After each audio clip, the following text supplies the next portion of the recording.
Hey, what is good, guys? It's Tom here again for the UK Car Guys, and welcome to the next episode of my VA MX5 build. So I'm just going to go over a couple of little bits that I've done since you last saw the car. Okay, so first thing I did was purchase a new Jap number plate surround, and yeah, get that fitted on. It's silver. It's a shame because the paint on it is really nice, but yeah, again, that'll be painted at some point. Okay, and the second thing I've done since you last saw the car was install some gas struts for the bonnet.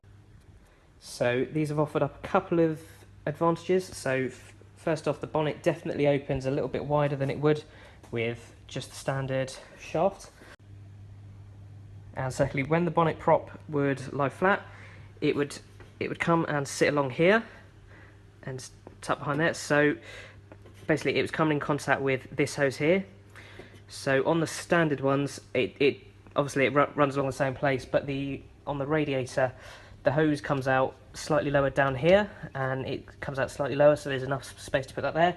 But yeah, I thought instead of trying to fiddle about working out how I'm going to feed it through here and where to put it, I just thought I'd get rid of it and fit these struts. One disadvantage I have found with these is you can actually see them through the bonnet here. For me, it's not. That's not a particularly big issue. I'm not that worried. Again, it's sort of function more than form at the moment. And yeah, this side's just as bad. I reckon if I pulled off the label, it wouldn't actually be that obvious. But yeah, again, it is there, and it's a little bit of a disadvantage. And also the bonnet sits slightly higher, which is a bit of a shame, but well, again, I reckon if I sort of spent a nice bit of time fiddling with it, I'd be able to get that just right. Okay, so today is all about the front anti-roll bars. So what I've got here is a TVR pulley. It may not be specifically for TVRs, but it came off my dad's TVR. Essentially what this is going to do is give us a little bit more clearance, because by some sort of coincidence or magic, the anti-roll bar slides right through there, and the pulley that I've got has, I hope you can sort of see it, it's actually got an extra pulley in the middle there, which obviously isn't in use, so yeah, we'll get rid of that. And also this is the relocation kit for the oil filter. Got hoses here that are about 24 inches long, so that'll give us more than enough room for what we need to do. Now these, obviously this, I need to find somewhere to mount this into the car. That's going to be a little bit of a challenge, and that just mounts onto where the current oil filter would be. And obviously we've got oil filter and some oil, running some 2050 Classic. Okay, so first thing I'm going to do is tackle the pulley. Now there are some bolts down here which I need to get rid of. I could get rid of them with the radiator, but it's a really fiddly job, so I just thought I might as well remove the radiator.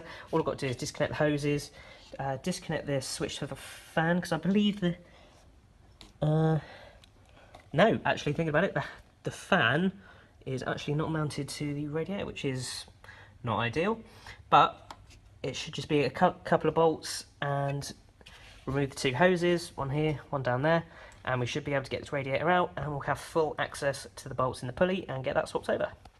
With the radiator gone, I've got a lot more room to work with now. So as you can see there, it's those bolts there that I need to get out. I'm hoping you guys can see those. So yeah, that's the next step. Okay, so pulley plan has not quite gone the way I wanted. I was able to sort of break the nuts loose, but then I realised there's just bolts on the other side holding it in. So to remove those, I need to remove the entire pulley, which means finding a big socket and a big breaker bar and a way to stop the engine from rotating. Okay, so here's where I'm at right now. I had to take the pulley fully off the car because the nuts behind here, they are really deep in there, and they're not sort of welded onto the back or anything, so the whole pulley needs to come off. So I've got a 1/2 inch on the back there, going around here, all the nuts, and I'm just having to undo them here. So yeah, that's what I'm doing at the moment. Okay, so after using a couple of pullers and a lot of persuasion, I've now managed to separate the two parts of the pulleys. There we go. So this is the old one. It's got two ribs in it, for two different belts, and yeah, that one is considerably heavier than this one. So fingers crossed it should also make the engine rev up a little bit nicer as well. So next up is I'm going to get some sandpaper, just go over these surfaces here as well as this surface a little bit, and the surface in here as well. So just to make it sort of slide on a little bit easier, because it sort of doesn't slide on quite yet. So yeah, it's just going to take a little bit of work. You know the truth. I'm pulling my way. I'm just being quite careful because there's this ring of rubber around here, and I know it's pretty bad news if that starts to perish or breaks.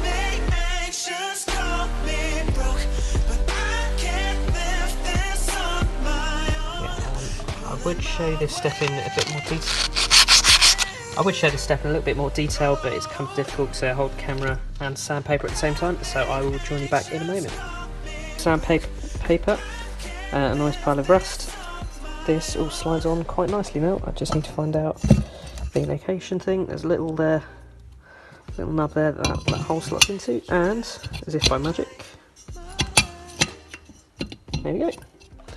That's now fitted on all quite nicely. So it is back to doing those pesky 6 bolts that were all the way back here. Great. Okay, so here's the pulley here. It's all been tightened down and everything. You'll notice I've got some little washers there. Basically, I worked out that this pulley is about 1.9 mil shorter than the one that came off the car. So I'm currently running some just one washer on each bolt. So it's about 1.5 mil space so far, and I'm actually going to get a proper spacer made to the correct size. So anybody looking at this going, what the hell, why would you do that? It's not a permanent thing. That'll be coming off as soon as I've got the correct spacer. So yeah, time to stick on the car now.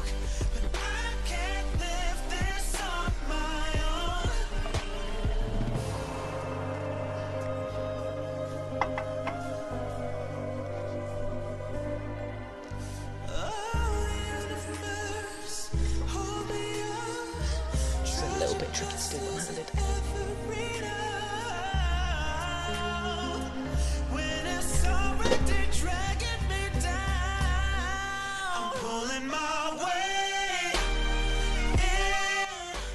Okay, so I've jumped forward a couple of days, but basically what I've been doing in the meantime is the oil filter has now been relocated. It's been down there, and I will show you underneath. Under the car, we've got this in place now.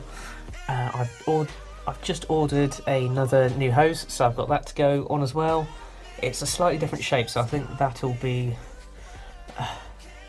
So basically, the new hose is a slightly different shape, so I need to look just to make sure it's going to fit, and if not, I'll be cutting and changing a couple of bits. I've got the roll bar in place loosely. I have now sent off... Okay, so the roll bar is still bolted in place loosely. You can sort of get an idea of how much height I'm going to be dropping. And I'm going to have to find a rough angle there, but that's okay. So I have now sent off for the spacers to be made, so we're just waiting for those to come in, and I'm also getting a spacer for the pulley made. We've just fitted it loosely in there with the washers, so we're just waiting for those to come back now.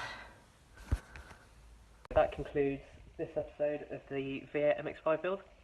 I hope you enjoyed, and next episode we'll be figuring out a whole lot more. I'm not sure what I'm going to be looking at next, but I hope it's going to be interesting for you guys. So yeah, thanks for watching again, and yeah, like, subscribe and all that. So thanks guys.